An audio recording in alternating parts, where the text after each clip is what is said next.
Philosophical essays आ रहे हैं लगातार यूपीएससी में, उसमें बच्चों को दिक्कत हो रही है टैकल करने के लिए। तो उसको हम डिकोड कैसे कर सकते हैं या कैसे उसको अप्रोच करना चाहिए।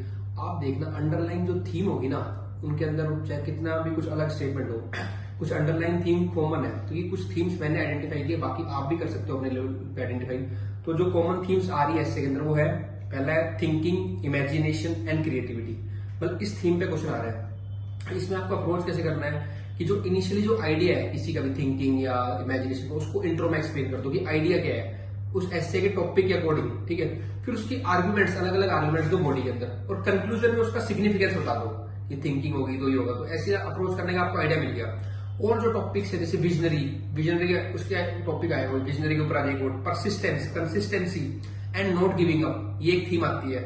मतलब कोट आप कोई भी देख लो ना, इन्हीं के अंदर मिल जाएगी। मैं आपको एग्जांपल शो भी करूंगा। जैसे एक वो आया था शिप वाला क्वेश्चन आया था कि ships are not safe in the harbour, but उसके लिए वो बने नहीं है। तो इसमें क्या शो करता है, करेज। तो करेज एक थीम होगी।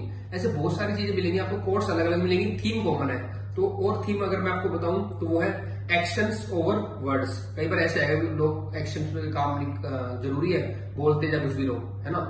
तो एक्शंस ओवर वर्ड्स ये थीम है। पर्पस ऑफ एजुकेशन, इस पे भी थीम है कि एजुकेशन नहीं, पर्पस क्या है उसका, कि लाइफ लॉन्ग लर्निंग हो, कैरेक्टर बिल्डिंग हो, वैल्यूज हो।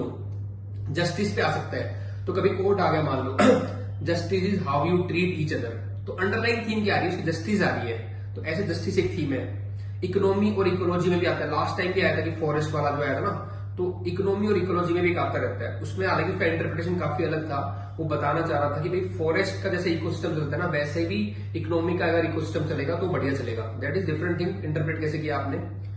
उसके बाद अगली एक थीम आती है, वो थी एंगर, है ना। फिर एक थीम आती है ग्रेटिट्यूड, मोडेस्टी, हम्बलनेस। ये थीम है, इनके अंदर से आपके पक्के कहीं ना कहीं सेट हो जाएंगे। करना क्या आपको, अगली थीम है करेज।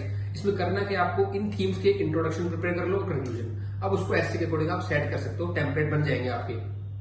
फिर प्लानिंग पे एक थीम आती है। फिर एक आइडियल सिचुएशन वर्सेस रियल, इस पे भी एक थीम है ये, ठीक है। फिर चेंज, क्योंकि life is a dynamic, nothing is still.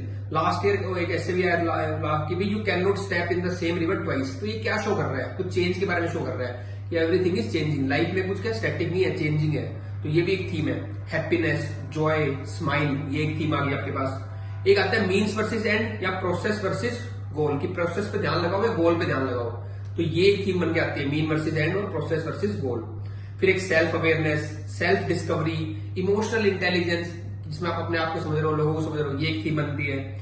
Social justice एक अपने आप में थीम है, और सिविलाइजेशन एंड कल्चर। इसके अलावा भी और काफी थीम सोर्सेज आप आइडेंटिफाई कर सकते हो, लेकिन ये मेन थीम है। अल्टीमेट बात क्या है, देखो वैसे तो सब कहते हैं पढ़ना चाहिए, ऑब्वियसली उसका तो कोई सब्सिट्यूट है ही नहीं, लेकिन सिविल सर्विस में हमारे पास टाइम लिमिटेड है, और अधिकतर वही बच्चे क्वालिफाई करते हैं जो उस बात को समझते हैं। तो ये मैंने आपको इसको डिकोड कर दिया कि इसको आप कैसे प्रिपेयर करोगे।